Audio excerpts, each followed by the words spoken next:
नमस्कार दोस्तों। कल हमारी क्लास रही थी वास्तविक संख्याओं के बारे में। वास्तविक संख्या जो होती है परिमेय और अपरिमेय संख्याओं का समूह होता है।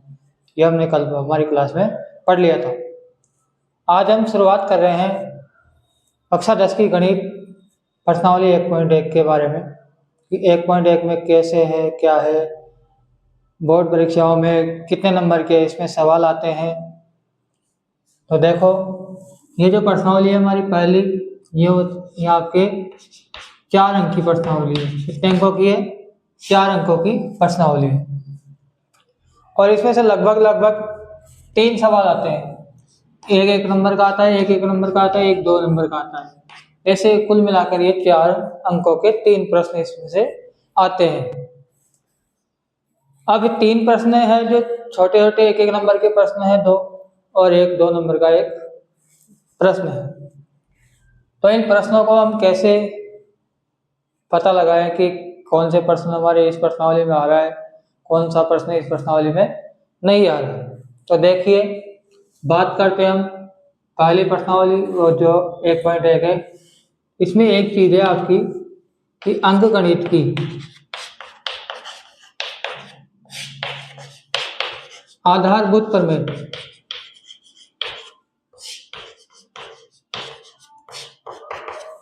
अंकगणित की आधारभूत प्रमेय, ये प्रमेय जो है आपके प्रश्नावली के पहले दी हुई है। तो इसका देखो क्या महत्व है, क्या कहाँ पे काम आती है।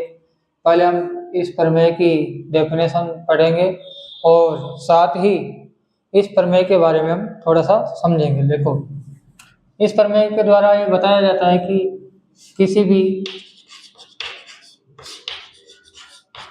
भाज्य संख्या को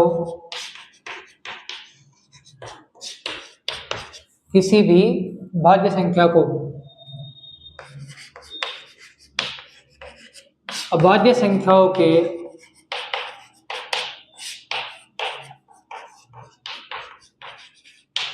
गुणनफल या गुणनखंड बोल लो, गुणनफल के रूप में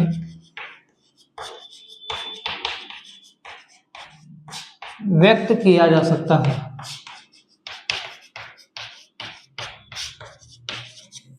यानी ये जो अंकगणित की आधारभूत प्रमेय है, ये प्रमेय बताती है कि किसी भी भाज्य संख्या को अभाज्य संख्याओं के गुणनफल के रूप में व्यक्त किया जा सकता है। अब इसमें हम उदाहरण के द्वारा समझेंगे। कोई सी भी एक अभाज्य संख्या ले लो, जैसे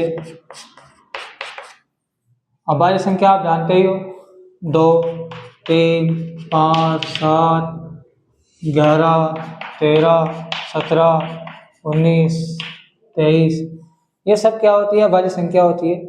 अभाज्य संख्या आप जानते होंगे, कल मैंने बताया नहीं था, लेकिन आज देख लो कि ऐसी संख्या जिसके केवल 2 ही गुणनखंड होते हैं, ऐसी संख्या जिसके केवल 2 ही गुणनखंड होते हैं, वो अभाज्य संख्या कहलाती है। 2 गुणनखंड का मतलब होता है कि जैसे इनमें से आप कोई सी भी एक संख्या लोगे, जैसे 2 हो गई, 2 के गुणनखंड क्या होते हैं? एक तो 2 होता है और 1 होता है, यानी इसमें 2 का और 1 का ही भाग जाएगा। तो इस तरह से 2 गुणनखंड हो गए। 3 जो है, 3 में भी 2 ही संख्याओं का भाग जाता है, एक तो 3 का जाएगा और एक 1 का जाएगा। तो इस तरह से ये हमारी जो संख्या है, इनमें से आगे और भी बहुत सारी संख्या होती है, वो अभाज्य संख्या होती है जिनमें केवल खुद का और 1 का ही भाग जाता है। अर्थात कि ऐसी संख्या जिनके केवल 2 गुणनखंड होते हैं, वो आपकी अभाज्य संख्या कहलाती है। तो देखो, भाज्य संख्या ले लो कोई भी। अब भाज्य संख्या लेंगे, जैसे मान लो इनके अलावा कोई और संख्या देख लो, आप सोचो आप कौन सी संख्या हो सकती है। एक देखो, एक तो आपकी अभाज्य नहीं है और नहीं भाज्य है। 2 आपकी अभाज्य संख्या है, फिर 3 भी अभाज्य है। 4 देख लो आप, 4 क्या लेंगे हम? 4 के हम क्या करें? गुणनखंड करें। 2 का भाग देंगे 4 में तो आएगा 2, फिर 2 का भाग देंगे तो 1। तो जो हमारा 4 का जो गुणनखंड होगा 2 गुणा 2 और गुणा में 1। आप 1 लगा सकते हो, लगाने की जरूरत नहीं है वैसे तो, ये अभाज्य भी नहीं है और भाज्य भी नहीं है।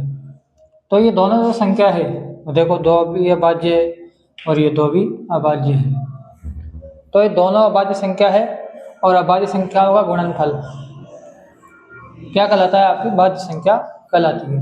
अगर 2 अभाज्य संख्या हो, दोनों का अगर गुणा के रूप में लिखा हुआ है, तो ये दोनों संख्या क्या कहलाएगी? आपकी भाज्य संख्या कहलाएगी।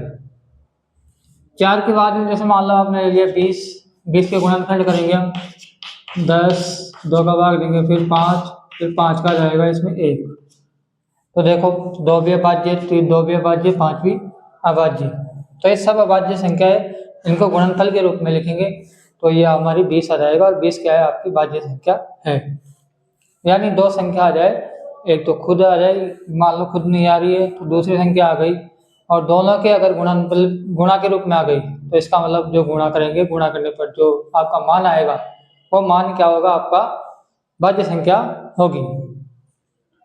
ठीक है, समझ में आ गया होगा आपको कि ये प्रमेय क्या कर रही है कि कोई सी भी भाज्य संख्या हो, उस भाज्य संख्या को अभाज्य संख्या के गुणनफल के रूप में व्यक्त कर सकते हैं। ठीक है, अब इसका प्रयोग कैसे सवालों में आता है? जैसे आपसे पूछ लिया जाता है कि बताइए कि कौन सी संख्या भाज्य संख्या है। तो जैसे आपको दे दे, मान लो 3 दे दिया, 5 गुणा 2 दे दिया, और 6 दे दिया, 6 नहीं, 6 तो भाज्य, 7 दे दिया, या फिर आपको दे दिया मान लो 11। तो इनमें से आप बताइए कि कौन संख्या भाज्य है। देखो आपको 3 दिख रहा होगा, अभाज्य है, 7 भी अभाज्य है, 11 भी अभाज्य है, और 5 और 2 वैसे तो दोनों अलग अलग देखे हम, तो अलग अलग में तो दोनों अभाज्य है, लेकिन ये किस रूप में लिखी हुई है? गुणा के रूप में लिखी हुई है। तो गुणा के रूप में लिखी हुई है, इसलिए क्या होगी?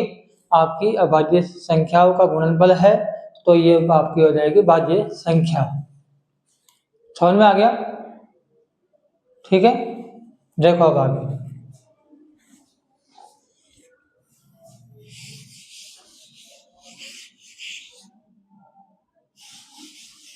ये हमारा 20 था, तो 20 को हम क्या लिख सकते हैं? 20 बराबर लिख सकते हैं 2 गुणा 2 गुणा 5। यानी ये जो संख्या है आपकी अभाज्य संख्याओं का गुणनफल है। अभाज्य संख्याओं का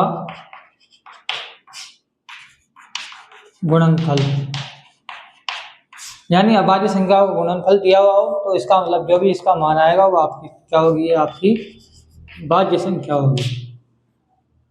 समझ में आ गया होगा आपको ये प्रमेय। ठीक है, इसके बाद में हम देखते हैं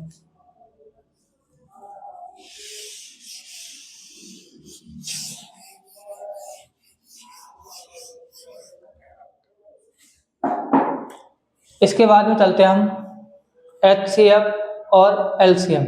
इनमें से एक क्वेश्चन जरूर पूछा जाता है, और इनमें जो एक संबंध होता है वो संबंध भी आपको पूछा जाता है। 1 नंबर का क्वेश्चन आता है, 2 नंबर का भी कभी कभी कभार पूछ लेता है। जैसे अभी पिछले साल 2 नंबर वाले क्वेश्चन में दिया था HCF और LCM वाला। तो देखो इसमें हम बात कर लेते हैं HCF की। तो HCF क्या होता है? HCF का मतलब होता है, H का मतलब होता है हाईएस्ट, HIGEST, हाईएस्ट। C का मतलब होता है कॉमन, और F का मतलब होता है फैक्टर। हिंदी में बोलते हैं इसको मशक, और मशक का अगर फुल फॉर्म आप देखोगे तो ये हो जाता है आपका महत्तम समापवर्तक। महत्तम समापवर्तक, ये आपका हो गया HCF। आप हिंदी मीडियम में पढ़ने वाले हो तो आपके सवाल मशक भी लिखा हुआ आ सकता है और HCF भी लिखा हुआ आ सकता है, क्योंकि पेपर में HCF वगैरह आपकी किताबों में लिखा हुआ है HCF, इसलिए HCF लिखा हुआ आ सकता है। तो ये आपको नाम नहीं देगा, शॉर्ट में आपको नाम पूछेगा। अब ये आपको समझना है कि मशक क्या होता है। बहुत से बच्चे मशक निकाल तो लेते हैं, लेकिन मशक निकालने के साथ साथ उसका पता नहीं होता है कि मशक होता है क्या है आखिर में। हम निकालना जानते हैं अच्छी तरह से, लेकिन मशक को समझो। देखो महत्तम, महत्तम का मतलब होता है सबसे बड़ा। और समापवर्तक, समा का मतलब होता है सम, इसमें से निकालेंगे दो शब्द सम प्लस और आ की मात्रा लग रही है तो यहाँ से निकालेंगे हम अपवर्तक। सम का मतलब होता है समान, अपवर्तक का मतलब जिस भाग देने वाला, यानी ऐसी संख्या, ऐसी सबसे बड़ी संख्या जिसका भाग आपको जो दो संख्या दी हुई है, 2 या 3 जो भी दी हुई है, उनमें पूरा पूरा चला जाए, वो आपका होगा महत्तम समापवर्तक। यानी बात करें हम कि वह सबसे बड़ी संख्या, वह सबसे बड़ी संख्या जिसका भाग दी गई संख्याओं में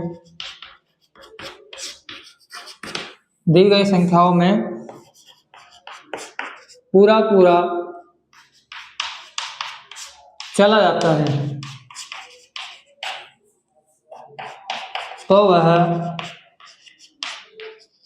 महत्तम समापवर्तक कहलाता है।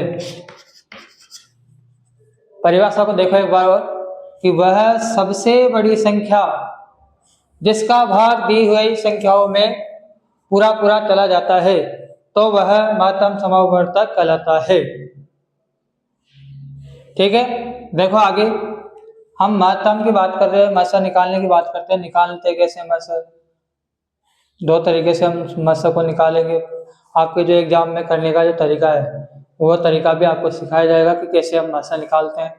और दूसरा एक्सटेंडर, आप आगे की तैयारी कर रहे हो तो उसमें भी मसा निकालने का तरीका अलग होता है, ताकि जल्दी से आप मसा निकाल लो। देखो, जैसे आपको दिया हुआ है 6, 8, 15, 15 नहीं, यहाँ पे वो ले लो, 16 ले लो। इनका निकालना है आपको मसा का। ये क्वेश्चन हो गया आपका 6, 8 तो 16 का मसा ज्ञात करो। अब इनका मसा ज्ञात करना है। मसा आप जानते हो, HCF होता है। कैसे ज्ञात करते हैं? अलग अलग निकालते हैं इनका सबका। देखो 6 है, 6 के करेंगे हम गुणनखंड, 2 का भाग जाएगा इसमें, 2 का भाग 6 में 3 बार और 3 का 3 में 1 बार। ऐसे ही 8 का गुणनखंड करेंगे, 2 का भाग देंगे 4 बार, फिर 2 का भाग देंगे 2 बार और फिर 2 का भाग देंगे 1 बार। ऐसे 16 का देंगे, 16 का गुणनखंड करेंगे हम, 2 का भाग देंगे 8 बार, 2 का भाग देंगे 4 बार, 2 का भाग देंगे 2 बार और 2 का भाग देंगे 1 बार। यह आपके तीनों के अभाज्य गुणनखंड कर लिया आपने। अब इनके जो गुणनफल है वो लिख दो आगे।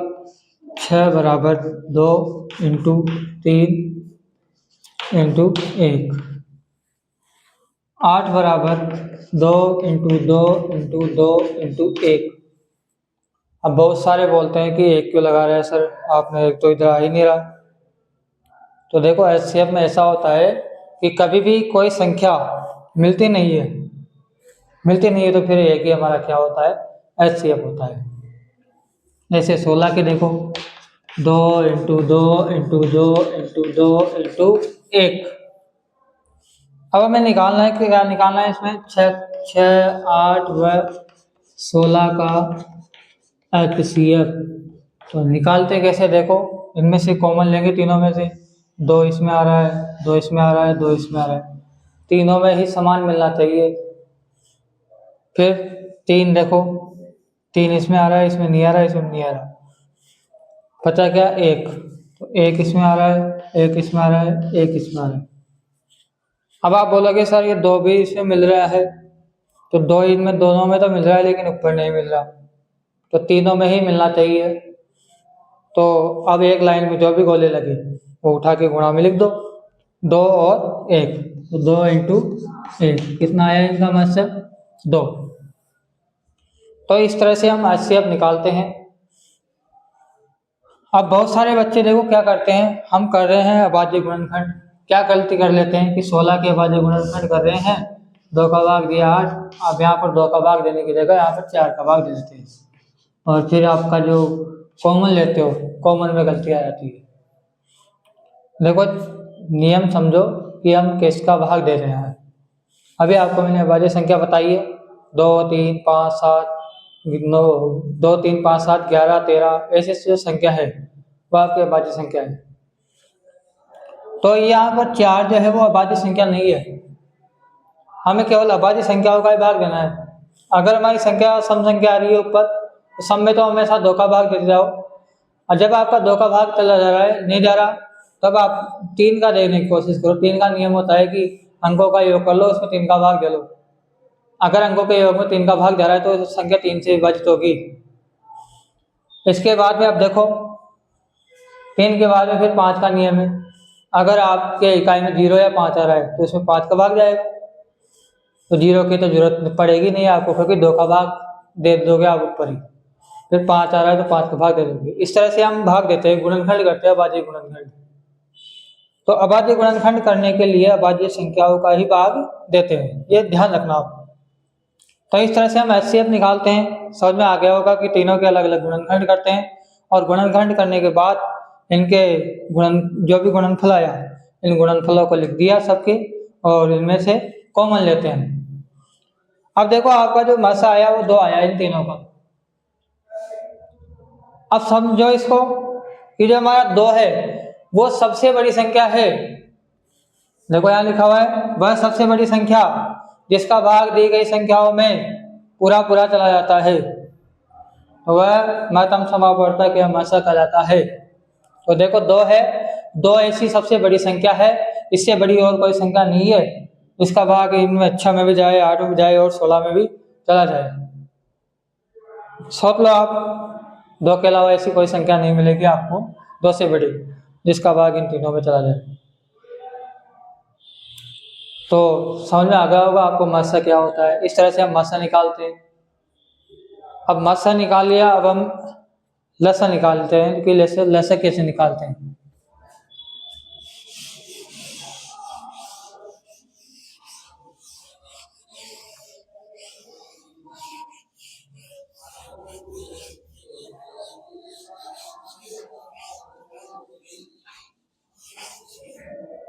अब हम बात करते हैं एलसीएम की, कि एलसीएम क्या होता है। एलसीएम का जो फुल फॉर्म होता है list common multiple. List common multiple, इसको हिंदी में बोलते हैं हम लसर या लघुत्तम समापवर्त्य। लसर या लघुत्तम समापवर्त्य। लिस्ट का मतलब होता है लघुत्तम यानी सबसे छोटी संख्या, और कॉमन का मतलब होता है समान, और मल्टीपल का मतलब होता है गुणज। अपवर्त्य का मतलब होता है गुणज, यानी ऐसी संख्या, सबसे छोटी संख्या जिसमें दी हुई संख्याओं का पूरा पूरा भाग चला जाए, वो आपका एलसीएम होता है। इसकी परिभाषा देखें तो परिभाषा होगी कि वह सबसे छोटी संख्या जिसमें दी गई सभी संख्याओं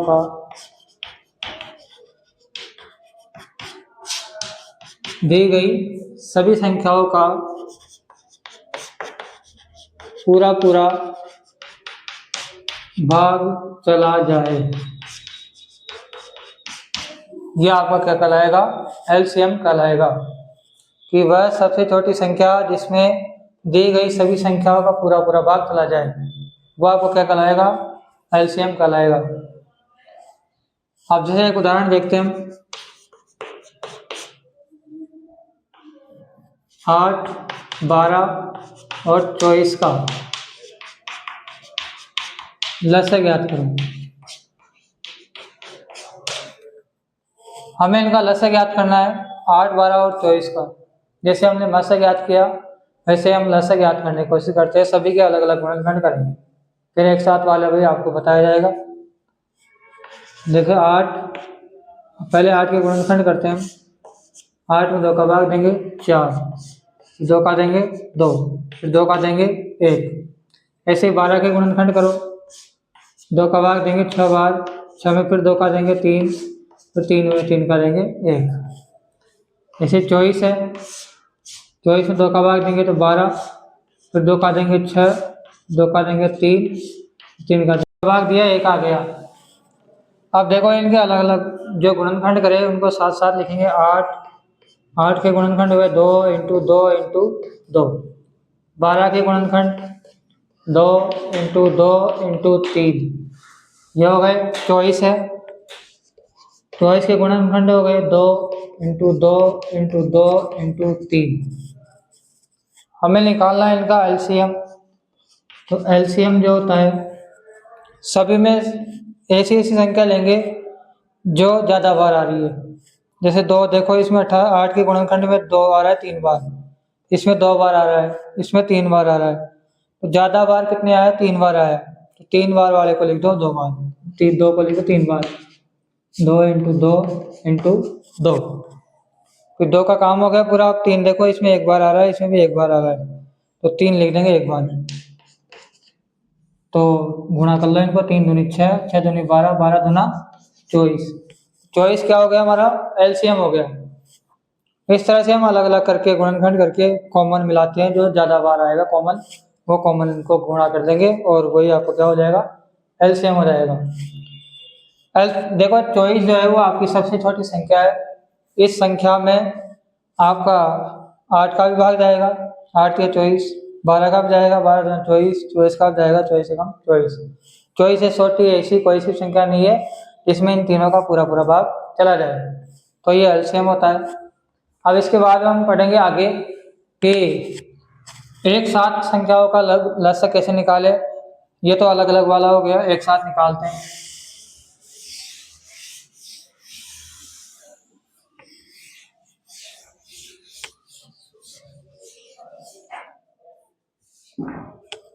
जैसे क्वेश्चन है 9, 15 और 21 का एलसीएम ज्ञात करो। 9, 15 और 21, तो देखो 9, 15 और 21 इनको एक साथ लिख देंगे ऐसे। और फिर हम देखेंगे कि 2 का भाग देखेंगे, 2 का भाग किस में जा रहा है। सम संख्या है क्या? 9 सम संख्या नहीं है, 15 भी सम संख्या नहीं है और 21 भी सम नहीं है, तो इसमें 2 का भाग किसी में नहीं जा रहा। तो फिर हम देखेंगे 3 का भाग देंगे। 3 का 9 में जा रहा है 3 बार, 15 में जा रहा है 5 बार, 21 में जा रहा है 7 बार। फिर 3 का जाएगा 3 में 1 बार, 5 में नहीं जा रहा तो 5 का 5 लिख देंगे। जिसमें भाग नहीं जाएगा उसको ऐसा कैसा है लिख देंगे। 7 में नहीं जा रहा तो 7 का 7। अब 3 का भाग इन दोनों में नहीं जा रहा तो 3 के बाद में अभाज्य संख्या आती है 5, 5 का जाएगा इसमें, 5 में 1 आ जाएगा, 7 का 7, फिर 7 का देंगे 1 1, 7 एकम 7, तीनों जगह 1 1 आ गया। अब जो भी इधर गुणनखंड आए वो आपको क्या करना है? गुणा करना है। तो एलसीएम हो जाएगा 3 3 5 7, 3 इंटू 3 इंटू 5 इंटू 7, इनको गुणा कर लो। 7 पंजे 35 और 35 को 35 थी 105, 105 को 3 से गुणा कर लो। 9 3 पंजे 15, 3 एकम 3, यानी 315 आ जाएगा इसका, 315। तो ये आपका हो गया एलसीएम। अब बात करें एचसीएफ की, तो एचसीएफ भी इसमें देखो कैसे निकालते हैं। हमें क्या करना है? प्रत्येक पंक्ति को देखना है कि कौन सी पंक्ति में सभी संख्याएं चेंज हो रही है, परिवर्तित हो रही है। पहली वाली लाइन में देखो 9 बदल गया, 3 में 15 बदल गया, 5 में 21 बदल गया, 7 में, तीनों संख्या बदल गई, यानी ये इसमें बदल गई। फिर 3 की जगह 1 आ गया, ये बदल गया, 5 नहीं बदला, 7 भी नहीं बदला, तो यही आपको रुक जाना है। आगे देखो, नहीं ये 1 तो बदल गया लेकिन दोनों नहीं बदल रहे, तो तीनों बदलने चाहिए। फिर इसमें देखो 1 की जगह 1 ही आया, बदला नहीं कुछ भी। 5 की जगह 1 आ गया, ये बदल गया लेकिन ये नहीं बदला, तो इसमें भी तीनों नहीं बदल रहे, और फिर इसमें भी तीनों नहीं बदल रहे हैं, केवल 7 ही बदला है 1 में। तो केवल ये एक ही लाइन बदली है, ये वाली लाइन बदली है, तो इसका जो गुणनखंड है वो कितना है? 3, यानी हमने किसका भाग दिया था इसमें? 3 का भाग दिया था, तो HCF कितना हो गया, 3 हमारा HCF हो गया। ठीक है, समझ में आ गया। एलसीएम हम क्या करेंगे, ऐसे एक साथ निकालेंगे, गुणनखंड करेंगे और गुणनखंड करने के बाद इनको गुणा कर लेंगे। गुणा करते ही जो भी आएगा आपका एलसीएम हो जाएगा। और एचसीएफ क्या करेंगे, लाइनों को देखेंगे कितनी लाइनों में चेंज हुआ है, जिन लाइनों में चेंज हुआ है उनको गुणा करके लिख देंगे। एक और उदाहरण देखो,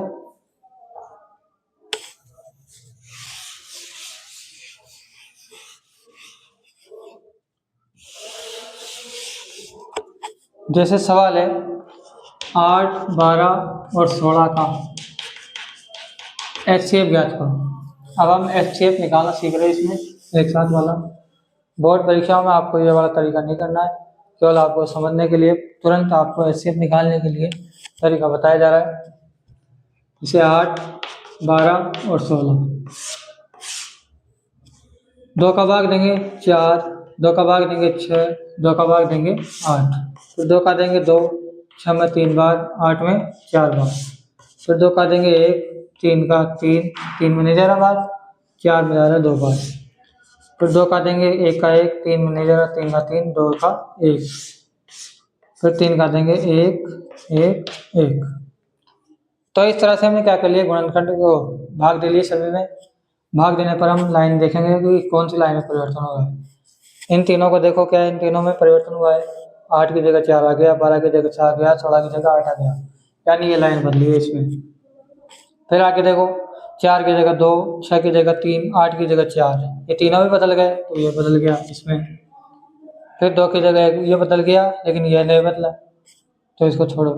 फिर 1 की जगह 1, 3 की जगह 3, 2 की जगह 1, केवल 2 ही बदला है और बाकी 2 नहीं बदले, तो इसको छोड़ो। आगे देखो, इसमें 1 की जगह 1, 1 की जगह 1, 3 की जगह 1, केवल 3 ही बदल रहा है, तो तीनों संख्या नहीं बदल रही है।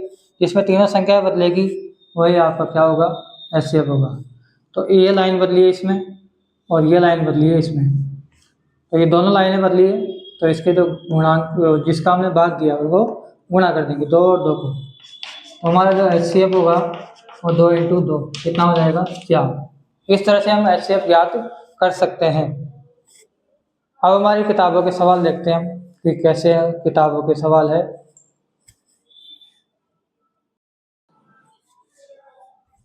देखिए आपका पहला सवाल है, निम्नलिखित संख्याओं को अभाज्य गुणनखंडों के गुणनफल के रूप में व्यक्त कीजिए।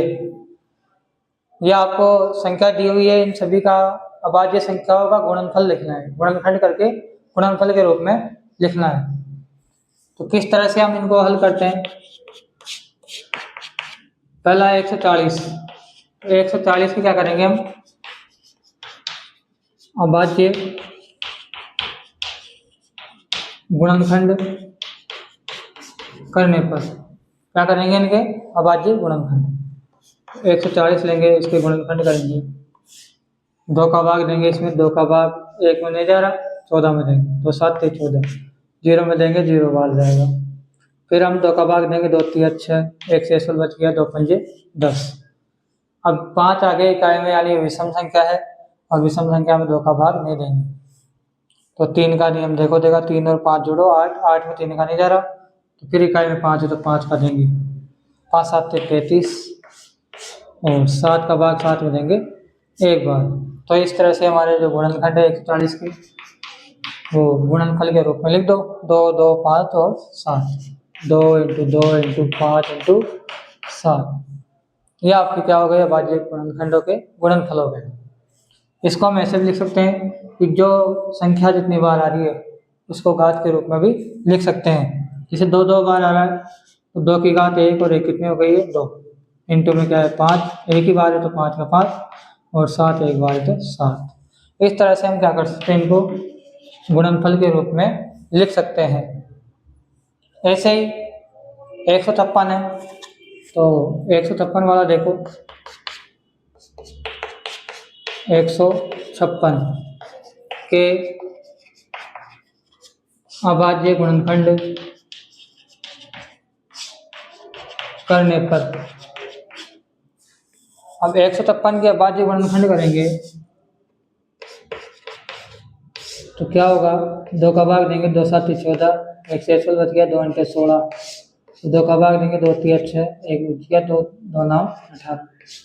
अब 2 का नहीं जाएगा, 3 कर देंगे, 3 × 1 = 3, 3 × 3 = 9, 13 अभाज्य संख्या है, 13 × 1 = 13, तो 156 बराबर 2 2 3 13, 2 × 2 × 3 × 13, तो 2 2 12 है, 2 की घात 2, 3 1 12 3, 13 1 12 तो 13, ये क्या हो गया, इसके अभाज्य गुणनखंड हो गए।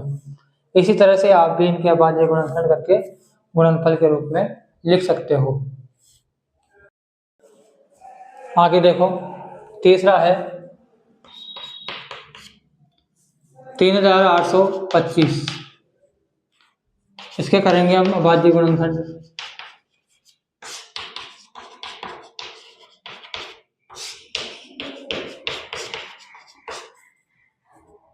तो 3825,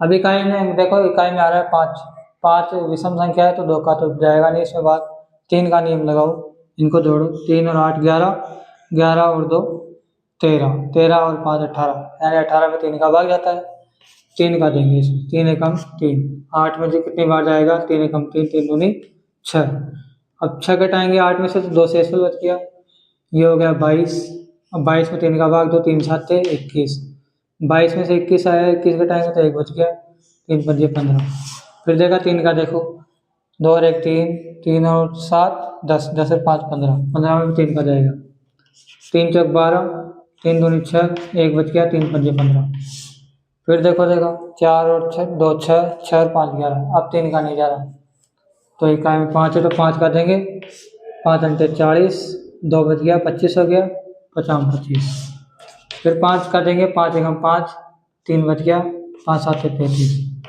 17 का 17 एकम 17, तो इस तरह से इनके जो गुणनखंड है वो हो गया 3 3 5 5 17, 3 × 3 × 5 × 5 × 17, तो देखो 3 2 बार है तो 3 की घात 2, 5 भी 2 बार है तो 5 की घात 2, और इंटू में 17, इस तरह से हम इसके अभाज्य गुणनखंड कर लेंगे।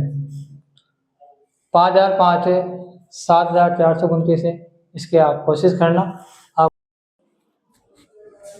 देखिए, पूर्णांकों के निम्नलिखित युग्मों के एचसीएफ और एलसीएम ज्ञात कीजिए तथा इसकी जांच कीजिए कि दो संख्याओं का गुणनफल बराबर एचसीएफ इंटू एलसीएम, यानी पहले हमें इनके एचसीएफ निकालना है और एलसीएम निकालना है, और फिर बाद में पता करना है कि जो संख्या दी हुई है ये दोनों और ये दोनों, इनका जो गुणा करने पर जो संख्या को मान आता है वो किसके बराबर होना चाहिए, इनके एचसीएफ और एलसीएम के गुणा के बराबर, हमें जांच करके बताना है।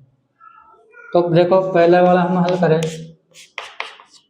26 के गुणनखंड करेंगे, 2 का भाग देंगे, 2 एकम 2, 2 3 6, अब 13 आ गया, 13 में 13 का भाग जाएगा, 13 एकम 13, फिर 91 में लेंगे, अब 91 में देखो 2 का भी नहीं जा रहा, 3 का और 1 10, 3 का नहीं जा रहा, 5 का नहीं जा रहा, 7 का देता है, क्योंकि 13 7 91 होता है, 7 का भाग देंगे तो 13 आ जाएगा, फिर 13 का एकम 13।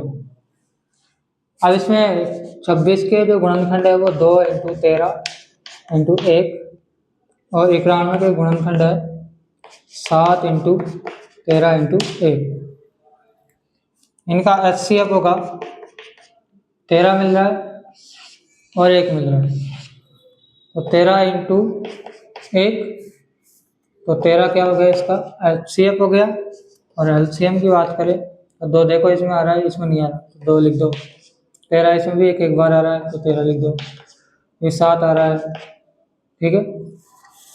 अब इनको गुणा कर लो, 13 7 91, 91 दूना 182, ये हो गया इसका एलसीएम।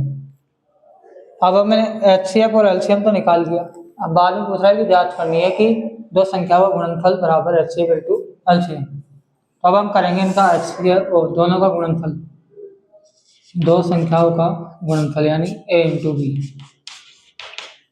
अब a × b का मतलब है दोनों संख्याओं को गुणा करना, 26 और 91 को, तो 26 और 91 गुणा करेंगे तो देखो गुणा कर लो इसको, 6 कम 6, 6 नाम 54, 2 कम 2, 2 नाम 18, 6 6 8 5 13 का 3, 1 2 23 66 आ रहा है। कितना आया? 23 66। इनका गुणनफल आ गया 23 66। और एचसीएफ इंटू एलसीएम भी निकाल लो। एचसीएफ कितना है? 13 और एलसीएम है 182। तो 13 दूनी 26 का 6 हासिल का 2, 13 अंटे कितना होता है? 104, 104 और 2 106 हासिल का 10, 13 कम 13, 13 और 10 23। तो देखो दोनों 23 66 आ गए दोनों, तो बराबर है।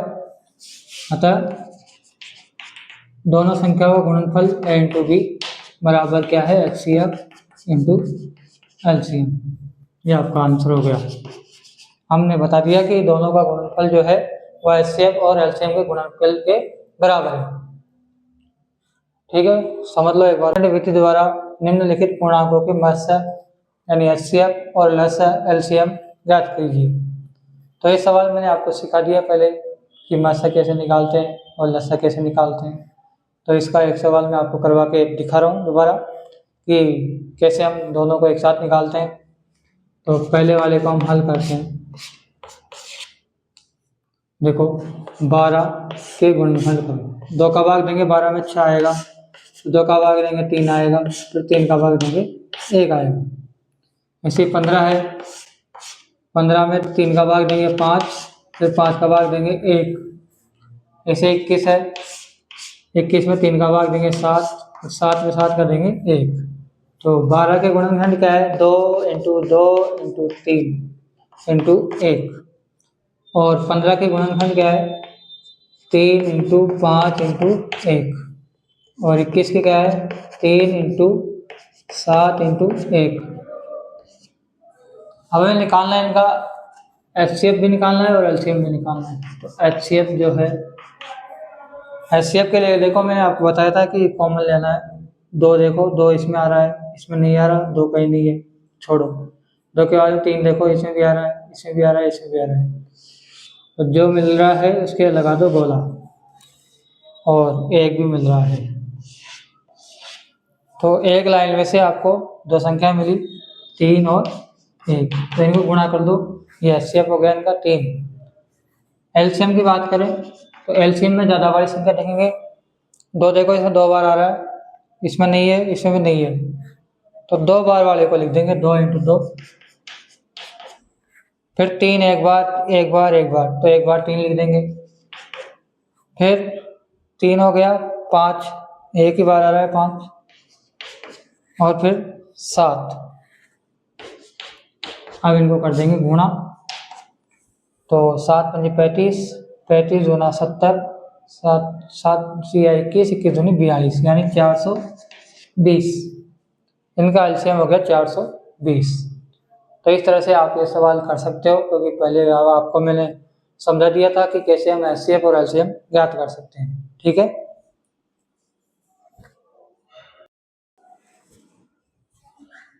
देखिए क्वेश्चन नंबर 4 है। यदि HCF 306 और 657 इन दोनों का HCF दिया हुआ है 9, तो एलसीएम 306 और 657 ज्ञात कीजिए। यानी आपको 2 संख्या है 306 और 657, इनका HCF दिया हुआ है। क्या दिया हुआ है? HCF। तो देखो 3 चीजें हो गई ना, 2 तो संख्या हो गई और एक HCF हो गया। इनका हमें निकालना है एलसीएम। तो HCF और अगर एलसीएम वाली संख्या आ जाए और फिर आपको 2 संख्या दे, तो आपको देखो क्या करना पड़ता है। फॉर्मूला मैंने देखो, एक फॉर्मूला होता है पहली संख्या इंटू दूसरी संख्या, यानी A इंटू बी बराबर होता है HCF इंटू एलसीएम। इस फॉर्मूले से आप एलसीएम या HCF ज्ञात कर सकते हो। तो पहली दोनों संख्या क्या है? 306 इंटू 657, और HCF कितना दिया हुआ है आपको? 9 दिया हुआ है, और एलसीएम आपको ज्ञात करना है, तो एलसीएम का एलसीएम ही लिख देंगे। अब एलसीएम का मान निकालना है तो 9 बटे में लिया हो जाए। तो 306 इंटू 657 बटा 9 बराबर में क्या बच गया एलसीएम। देखो 9 से कट रहा है दोनों, 3 और 6 9 हो गया, तो 9 का भाग जा रहा है इसमें, 9 एकम 9, 9 3 27, 3 बच गया 36 हो गया और चौका 36, यानी 34 को गुणा कर लो 657 से, 4 7 28, 4 पंजे 20, 20 और 2 22, 4 छंग 24, 24 और 2 26, 3 7 21, यहाँ से लगा 2, और इसके बाद में 3 पंजे 15, 15 और 2 17 का 7, 80 का 1, 3 छंग 18 और 1 19, ये हो गया 8 3, 13 का 3, दूसरे 11 और 1 12 और 2 22, 338, कितना हो गया एलसीएम? ये हो गया आपका एलसीएम बराबर 22,338। कितना हो गया? 22,338।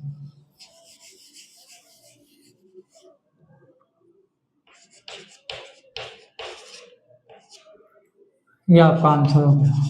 तो जब भी इस तरह के सवाल आए, दो संख्या आ जाए, एचसीएफ दिया हो, एलसीएम ज्ञात करना हो, या फिर एलसीएम दिया हो, एचसीएफ ज्ञात करना हो, तो इसी तरह के हम पक्षांतरण करके मान निकाल देते हैं।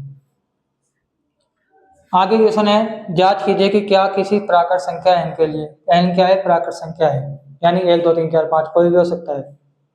संख्या 6 की घात n, यहाँ पर जो है वो 1 2 3 4 5 कुछ भी हो सकता है। ये जो संख्या है वो अंक 0 पर समाप्त हो सकती है। अब इसको देखो, आपको एक चीज समझनी है इसमें कि अगर कोई भी संख्या अगर 0 पर समाप्त होने के लिए एक शर्त होती है कि जो भी आपको संख्या दी हुई है, आधार दिया हुआ है, देखो इसमें 6 आधार है और n घात है इसकी, तो अगर आधार के गुणनखंड 2 गुणा 5 के रूप के हो, अगर गुणनखंड करेंगे 2 और 5 आएगा तो ये अंक 0 पर समाप्त होगी। अंक 0 पर समाप्त होने का मतलब है कि इकाई वाला अंक 0 आ जाए। देखो 2 × 5 ये हो गया आपका 10। अब इसके ऊपर आप कितने भी घात लगा दो, 1 लगा दो, 2 लगा दो, कितने भी लगा दो, हमेशा इसकी घात कितनी भी लगा दो, अगर उसको हल करोगे तो हमेशा इकाई में 0 ही आएगा, यानी 0 पर समाप्त हो सकती है। इनके साथ साथ और कुछ भी आ जाए इससे फर्क नहीं पड़ता है, लेकिन 2 और 5 एक बार तो कम से कम होना चाहिए। तो हम इसके 6 के गुणनखंड करके देखते हैं कि क्या 2 और 5 आ रहा है क्या। 6 के अभाज्य गुणनखंड करने पर, 6 के अभाज्य गुणनखंड करेंगे 2 3 3 1, देखो 2 तो आ गया लेकिन 5 नहीं आया, इसका मतलब ये संख्या जो है वो 0 पर समाप्त नहीं होगी। 6 की आप कितने भी घात लगा लो, n की जगह 1 रख के देख लो, 6 की घात 1 करोगे 6 आएगा, 2 लगाओगे 36 आएगा, 3 लगाओगे 2 16 ऐसे आएगा, तो इकाई में 6 आता जाएगा, 0 नहीं आएगा। तो यहाँ 6 के अभाज्य गुणनखंड 2 की घात m × 5 की घात m के रूप के नहीं है। किस रूप के नहीं है? 2 की घात m × 5 की घात n, यानी m और n कितनी बार, 2 भी कितनी बार हो सकता है और 5 भी कितनी बार हो सकता है। अगर इस तरह की संख्या नहीं आ रही है तो इसका मतलब ये संख्या है, अतः 6 की पावर n अंक 0 पर समाप्त नहीं हो सकता। ऐसे ही कोई सा ही सवाल आपको दे, जो 0 पर समाप्त होने की बात करें तो आप उसके गुणनखंड कर लो। गुणनखंड में अगर एक बार 2 और एक बार 5 आ जाए, दोनों ही आने चाहिए, एक बार से ज़्यादा आ सकते हैं लेकिन एक एक बार दोनों आने चाहिए। और अगर एक एक बार दोनों आ गए तो 0 पर समाप्त होगी, और अगर दोनों में से एक आ गया एक नहीं आया तो 0 पर समाप्त नहीं होगी। ठीक है, समझ में आ रहा होगा सबको।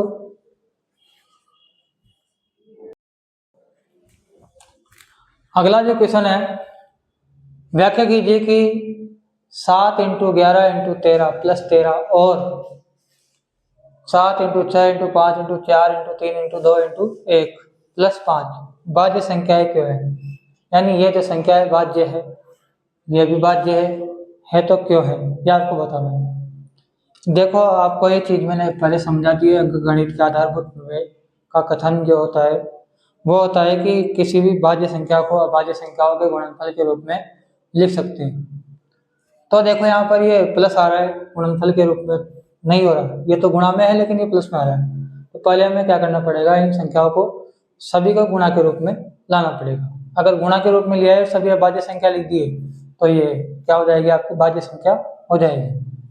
तो देखो इस तरह से हम इनको गुणा के रूप में लिखेंगे। 7 × 11 × 13 प्लस 13, दोनों में देखो क्या कॉमन आ रहा है, इधर वाली संख्याओं में इधर में 13 कॉमन आ रहा है, 13 कॉमन ले लेंगे तो इधर क्या बचेगा, 7 × 11 × 13 प्लस इसमें 13 का भाग देंगे एक बार, 13 का 13 ब्रैकेट 11 7 77 77 और 1 78, तो ये हो गया 13 × 78। अब 78 के गुणनखंड करेंगे, 78 में 2 का भाग देंगे तो कितना आएगा, 2 3 6 2 9 39 आ गया। 39 में 3 का भाग देंगे तो 13 जाएगा, फिर 13 में 13 का देंगे। तो इस तरह से देखो आप 13 भी अभाज्य संख्या, 2 भी अभाज्य, 3 भी अभाज्य, 13 भी अभाज्य। तो इसका मतलब क्या है कि ये अभाज्य संख्याओं का गुणनफल है। तो आता है अंकगणित की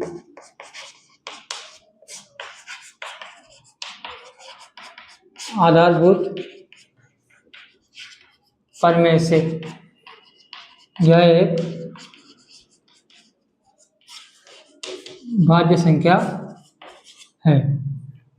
कथन लिखो तो लिख दो, नहीं तो कोई जरूरी नहीं है। हाँ, अपने कारण बता दिए भाई, अंकगणित के आधारभूत प्रमेय है तो ये क्या हो जाएगी, अब आपकी भाज्य संख्या हो जाएगी। इसी प्रकार देखो 7 × 6 × 5 × 4 × 3 × 2 × 1 प्लस 5, तो इनमें प्लस के बाद में 5 आ रहा है तो 5 इधर भी आ रहा है, 5 कॉमन ले लो। 5 कॉमन लिया तो 7 × 6 × 4 × 3 × 2 × 1 प्लस 1। आप बोलोगे भाई आप 5 की जगह 1 नहीं लिखा, तो 1 से गुणा करते ही वो कोई संख्या आएगी।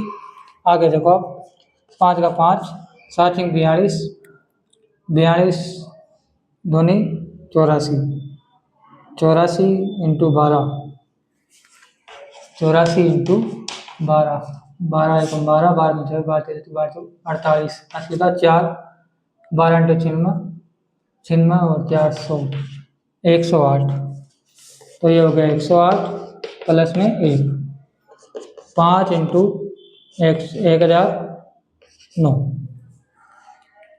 तो इस तरह से देखो अब आपके सामने ये संख्या आ गई है। तो अब 2 संख्या आ गई गुणनफल के रूप में, तो इसका मतलब क्या होगा, ये दोनों आपके गुणनफल आ गया। आप चाहो तो 1009 में भाग दे सकते हो, उसके गुणनखंड कर सकते हो, लेकिन यहाँ देख लो भाई 2 गुणनखंड आ गए, तो 2 गुणनखंड आ गए तो अर्थात अंकगणित की आधारभूत प्रमेय से यह एक